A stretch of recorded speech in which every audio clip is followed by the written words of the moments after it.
Hello students, this is explanation of answer sheet of periodic test 1 mathematics, okay, class 7. Here we will start with section 1. First question, choose the most suitable answers, okay. उसमें first है a pair of integers whose difference gives -4 is. हमें इनमें से ऐसे pair of integers को choose करना है जिसका डिफरेंस पूछा है, कितना आना चाहिए, -4 आना चाहिए. डिफरेंस मतलब हम क्या करेंगे, सब्ट्रैक्ट करेंगे. तो हम पहले ऑप्शन को देखते हैं. यहाँ पे -3 -1 ऐसे बनेगा. इन दो नंबर्स का हमें डिफरेंस पूछा है तो हम सब्ट्रैक्ट करेंगे. तो यहाँ पे क्या होगा, -3 और ये हमें पता है माइनस इंटू माइनस, ये मल्टीप्लिकेशन में है. तो जब माइनस इंटू माइनस करेंगे तो वो क्या हो जाता है, प्लस हो जाता है. तो यहाँ पे क्या आएगा, +1 आएगा. तो इसका आंसर क्या होगा, -3 एंड +1. इसका आंसर कितना होगा, हम सब्ट्रैक्शन करेंगे. यहाँ माइनस से यहाँ प्लस है तो आंसर हम सब्ट्रैक्ट करके लिखेंगे. तो 3 में से 1 गया, हमारा 2 रहेगा. अब साइन को देख लेते हैं. हमें ये पता है कि सब्ट्रैक्ट करने के बाद जो बड़ा नंबर होगा उसको हम क्या, उसका साइन हम दे देंगे. तो यहाँ पे 3 हमारा 1 से बड़ा है तो इसकी वजह से 3 का जो साइन है वो हम दे देंगे एंड दैट इज़ -2. ओके, तो ये दो इंटीजर जो हैं इनका डिफरेंस आया -2. ओके, अब नेक्स्ट देखते हैं. यहाँ पे है -2. अब हम सब्ट्रैक्ट करेंगे, डिफरेंस लेंगे 2 के साथ. ओके, तो यहाँ पे हो जाएगा आपका -2 और ये आपका हो जाएगा -2. और तो इसको हम कैसे लिख सकते हैं, -2 का आंसर क्या होगा, -4 हो जाएगा. माइनस माइनस प्लस होता है और बड़ा जो नंबर है उसका सिंबल होता है. तो यहाँ दोनों भी सेम है तो हम दोनों को ऐड कर देंगे और माइनस साइन लिख देंगे. ओके, तो ये हमारा आ जाएगा -4. यही हमें पूछा भी है तो एक्चुअल में हमारा ये आंसर है, लेकिन हम बाकी का भी एक बार एक्सप्लेन कर लेते हैं. यहाँ पे है -5 -5, ये दो -1. यहाँ पे हमारे पास दो नंबर्स हैं और उनका डिफरेंस हमने लिया. तो यहाँ पे हमने लिया -1. ओके, तो 5 एज इट इज़ हमें पता है माइनस और माइनस मल्टीप्लिकेशन में क्या होता है, प्लस होता है. तो माइनस माइनस क्या हो जाएगा, प्लस हो जाएगा. तो इसका आंसर क्या आएगा, 6 आएगा. ओके, अब यहाँ पर देखते हैं. यहाँ पे है 7 और -3 ऐसा है. दो नंबर्स का हमने डिफरेंस ले लिया.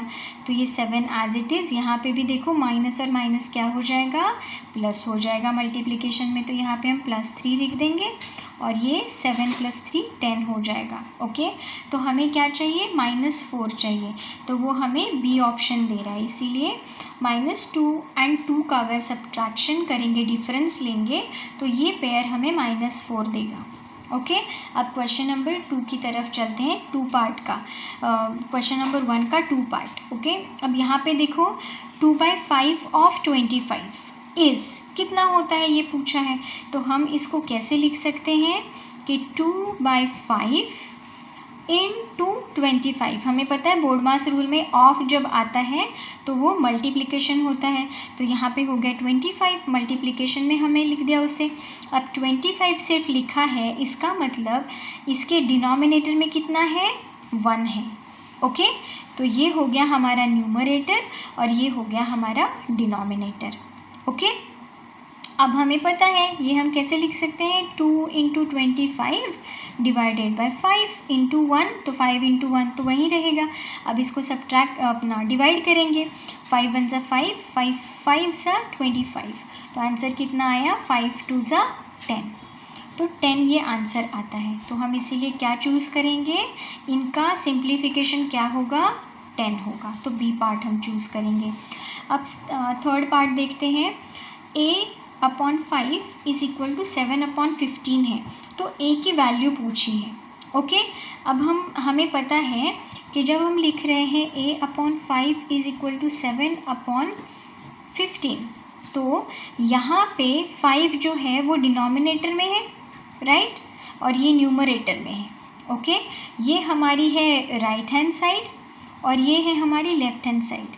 जब हम लेफ़्ट हैंड साइड से कोई चीज़ उठा करके इस तरफ ले जाएंगे तो वो ऑपोजिट हो जाएगा, जैसे प्लस का माइनस, माइनस का प्लस, और डिवीजन में है तो मल्टीप्लिकेशन, मल्टीप्लिकेशन में है तो डिवीजन। ओके, तो अब ये यहाँ पे क्या है, डिनोमिनेटर में है, तो इज इक्वल टू के इधर जाकर कहाँ आएगा, न्यूमरेटर में आएगा। तो हम इसको कैसे लिखेंगे, लेफ़्ट हैंड साइड पे a को एज इट इज़ रखेंगे, राइट हैंड साइड पे 7/15 एज इट इज़ रखेंगे।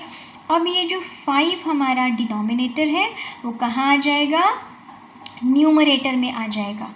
तो हम ऐसा इसे लिख सकते हैं 5 डिवाइडेड बाय 1। यहाँ पे भी जब a/5 है तो ये 5/1 इस फॉर्मेट में ही है। ओके, अब देखो यहाँ पे 5 है, यहाँ 15 है, तो ये दोनों आपस में कट सकता है। तो 5 1 ज़ा 5, 5 3 ज़ा 15, तो यहाँ पे क्या आएगा, ये 7/3। ये आपका कितना हुआ, a की वैल्यू हो गई। ओके, तो ऑप्शन में देखते हैं हम ऐसा कुछ है क्या, तो यहाँ पे फर्स्ट ऑप्शन है 7/3। ओके, तो हमारा a ये ऑप्शन होगा। ओके, अब नेक्स्ट देखो, नेक्स्ट पूछा था मोड ऑफ डेटा। ये जो डेटा दिया हुआ है 24, 26, 23, 26, 22 सॉरी 25, 26 एंड 28, तो इसका हमारे पास ये डेटा दिया गया है, इसका मोड पूछा है। तो हमें पता है कि जो डेटा सबसे ज़्यादा टाइम फ्रीक्वेंसी उसकी रिपीट होगी वो क्या होगा, मोड ऑफ द डेटा होगा। यहाँ पे देखना 24 वन टाइम है, 23 वन टाइम है, 22 वन टाइम है, 25 वन टाइम है, 28 भी वन टाइम है, 26 ऐसा नंबर है जो हमें 3 टाइम्स मिल रहा है। ओके, तो मोड ऑफ द डेटा क्या हो जाएगा, फिर 26 होगा। तो इसका ऑप्शन क्या आएगा, डी आएगा, फोर्थ पार्ट का। अब हम लोग नेक्स्ट क्वेश्चन की तरफ चलते हैं। नेक्स्ट क्वेश्चन में है what should be the multiple what should be multiplied by -13 to get 325। Okay, इसका क्या मतलब हुआ कि -13 को ऐसे कौन से नंबर से मल्टीप्लाई करेंगे तो हमें मल्टीप्लिकेशन कितना मिलेगा, 325 मिलेगा। सिंपल, जैसे हमें बोला वैसे हमने लिख लिया। What should be multiplied by -13, a should be multiplied by -13 to get 325। Okay, जो बोला है वो लिख लिया। अब a की हमने वैल्यू निकाल दी तो वो नंबर आ जाएगा। तो अब ये हमारी है लेफ़्ट हैंड साइड और ये है हमारी राइट हैंड साइड। हमें पता है जब भी कोई लेफ़्ट हैंड साइड में मल्टीप्लिकेशन में है चीज़ तो वो राइट हैंड साइड में जाती है तो क्या हो जाएगा, वो डिनोमिनेटर में आ जाएगा, है ना, डिवीजन में आ जाएगा। तो यहाँ पर a को हम एज इट इज़ रखते हैं, यहाँ पे 325 को जैसा है वैसा ही लिखेंगे। अब 13 का क्या हो रहा है, यहाँ पे मल्टीप्लिकेशन में है तो यहाँ पर क्या आ जाएगा, वो डिनोमिनेटर में आ जाएगा। तो हम इसको क्या लिखेंगे, 1/-13, है कि नहीं। तो इसी को हम क्या लिखेंगे, देखो ये 325 लिखा है, हमें पता है कि ये नंबर क्या है, न्यूमरेटर में है और इसके डिनोमिनेटर में हमेशा क्या होगा, 1 होगा। जब कोई भी नंबर ऐसा सिंपली लिखा है तो इसका मतलब इसके डिनोमिनेटर में हमेशा 1 होता है कि नहीं। तो क्या हम a को 325 डिवाइडेड बाय -13 ऐसा लिख सकते हैं, है कि नहीं। तो अब आप लोग देख लो कि कितना ज़ा 325 होता है। ओके, तो हम इसको डिवाइड कर लेते हैं। डिवीजन का कैसे होगा, देखो माइनस सिंबल का हम बाद में देखते हैं।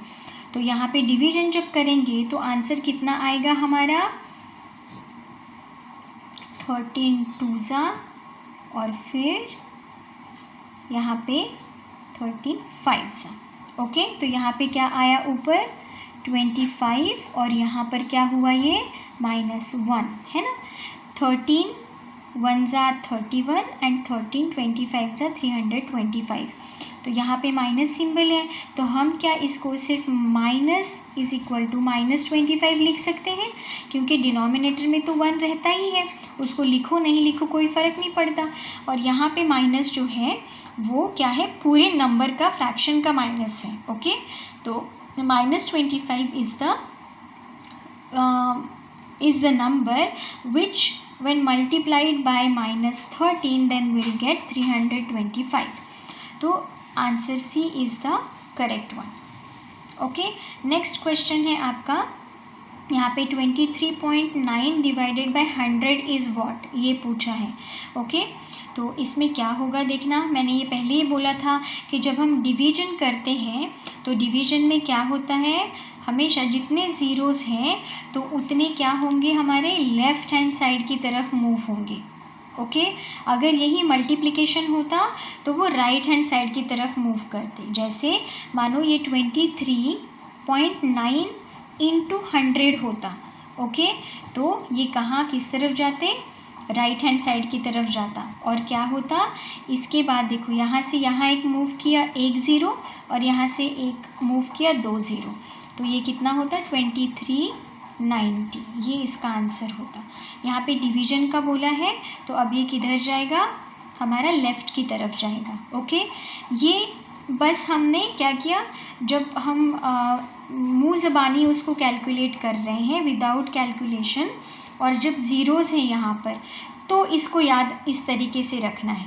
ओके, तो ये कैसे होगा, जब आप 1 ज़ीरो यहाँ से यहाँ गए और 1 ज़ीरो यहाँ से यहाँ गए। ओके, तो हमारा डेसिमल यहाँ पर होगा, तो ये ज़ीरो यहाँ पे आ जाएगा, तो क्या होगा इसका 0.239, ये इसका आंसर होगा। अगर आपको इसको प्रॉपर डिवाइड करना है तो आप इसको प्रॉपर डिवाइड करके देख सकते हैं। जैसे यहाँ पर मैंने लिख लिया, ये नंबर कितना है 23.9। ओके, और ये कितना है 100 है। ओके, अब आप देखोगे कि 100 को हम मतलब जो 2 है यहाँ पर ये डिवाइड नहीं होगा, 23 लेकर देखते हैं 100 से डिवाइड नहीं होगा, फिर हमको 9 लेना पड़ेगा, तो यहाँ पे डेसिमल है तो हमको पहले तो डेसिमल देना पड़ेगा। ओके, तब हमें 239 हम कंसीडर कर सकते हैं। अब 239 को जब 100 से डिवाइड करेंगे तो 100 2 ज़ा 200, 100 3 ज़ा 300, तो ये 239 किसके बीच में आ रहा है 2, है ना, तो 100 2 ज़ा 200 ऐसे लिखेंगे। ओके, क्या बच रहा है हमारे पास, यहाँ 9 और यहाँ पे 3 बच रहा है। अब देखना, यहाँ पर ऑलरेडी हम डेसिमल ले चुके हैं तो आप कितना भी ज़ीरोज़ यहाँ पर लगा सकते हैं। तो ये हो गया मेरा 390, तो 100 4 ज़ा 400 होगा, तो 100 3 ज़ा लेना पड़ेगा, तो ये हो गया हमारा 300, कितना बचा 90 बचा, यहाँ पे ज़ीरो होगा, है ना, तो ये फिर से हमें क्या करना पड़ेगा, ज़ीरो लेना पड़ेगा, तो 100 9 ज़ा 900। ओके, तो ये सारा ज़ीरो हो जाएगा, ये हम यहाँ पे सब्ट्रैक्ट करते हैं, ये सबको पता ही है। ओके, तो इस तरीके से भी जब डिवीज़न प्रॉपर करके देखेंगे तो कितना आ रहा है हमारा, यही आंसर आ रहा है, तो D is the correct answer. Okay, लेकिन अगर आपको शॉर्टकट में ये करना है, जब हम ज़ीरो वाले किसी भी नंबर से किसी नंबर को हम लोग डिवाइड या मल्टीप्लाई करते हैं तो मल्टीप्लिकेशन में हम राइट की तरफ जाते हैं, डिवीजन में हम लेफ़्ट की तरफ जाते हैं, उतने ज़ीरोज़ को हमें जंप करवाना होता है। ओके, अब हम जाते हैं 7th क्वेश्चन पे। 7th में क्या है कि the value of the variable for which the equation is satisfied is called. कोई भी अगर इक्वेशन है उसमें जो कुछ भी वेरिएबल है उसकी वैल्यू जिस नंबर से जिससे सैटिस्फाइड होती है वो क्या होता है, तो दैट इज़ सॉल्यूशन। जब हम वेरिएबल में आया हुआ सॉल्यूशन को पुट करेंगे तो हम क्या कहते हैं कि वो इक्वेशन सैटिस्फाई हो गया, या फिर उसका आंसर जो मिलना चाहिए था वो मिल गया, तो answer is solution. Okay, next part में हमें पूछा है linear pair angles from the given figure are. Linear pair angles को हमें ढूंढना है। अब देखो, लीनियर पेयर्स में क्या होता है कि वो पहले तो कैसे होने चाहिए, एक मतलब जैसे 180 डिग्री का वो डिस्ट्रीब्यूशन होना चाहिए, करेक्ट। तो अगर आप यहाँ पर देखेंगे तो ये स्ट्रेट लाइन यहाँ पे जाना चाहिए था, यहाँ पे कोई स्ट्रेट लाइन नहीं है। ओके, ये वाली लाइन देखते हैं हम लोग, ये भी ऐसे ऐसे जानी चाहिए थी, ये भी कोई स्ट्रेट लाइन नहीं है, राइट। अब आप इसको देख लो, ये वाली लाइन को देख लो, ये भी इस तरफ जाना चाहिए था, यहाँ पे भी कोई स्ट्रेट लाइन नहीं, मतलब हमारे पास बस एक ही स्ट्रेट लाइन है। ओके, जो 180 डिग्री का लीनियर पेयर हमें पता है कि एक सीध में होना चाहिए वो। ओके, तो यहाँ पे 3, 4 and 5, these are linear pair of angles, okay. या तो फिर 1 and 2 are linear pair angles, है ना, जिनका एडिशन 180 डिग्री होगा। यहाँ पर देखो आप 3 angle 3 plus angle 4 plus angle 5 करेंगे तो हमें 180 डिग्री मिलेगा, या तो फिर एंगल 2 प्लस एंगल 1 करेंगे तो 180 डिग्री होगा, ओके। तो इन दोनों में से हमें ऑप्शन में देखना है क्या है। तो अगर हम ऑप्शन चेक करते हैं तो यहाँ पे 3, 4, 5, ओके, बाकी सारे जो है वो कोई भी यहाँ पे सेट नहीं हो रहा है, ओके। तो यहाँ पे आंसर क्या आएगा, बी आएगा। नेक्स्ट क्वेश्चन है the range of the following data. अभी यहाँ पे रेंज निकालनी है। ये बहुत सारे बच्चों का आंसर सही हुआ है, दैट इज़ वेरी गुड।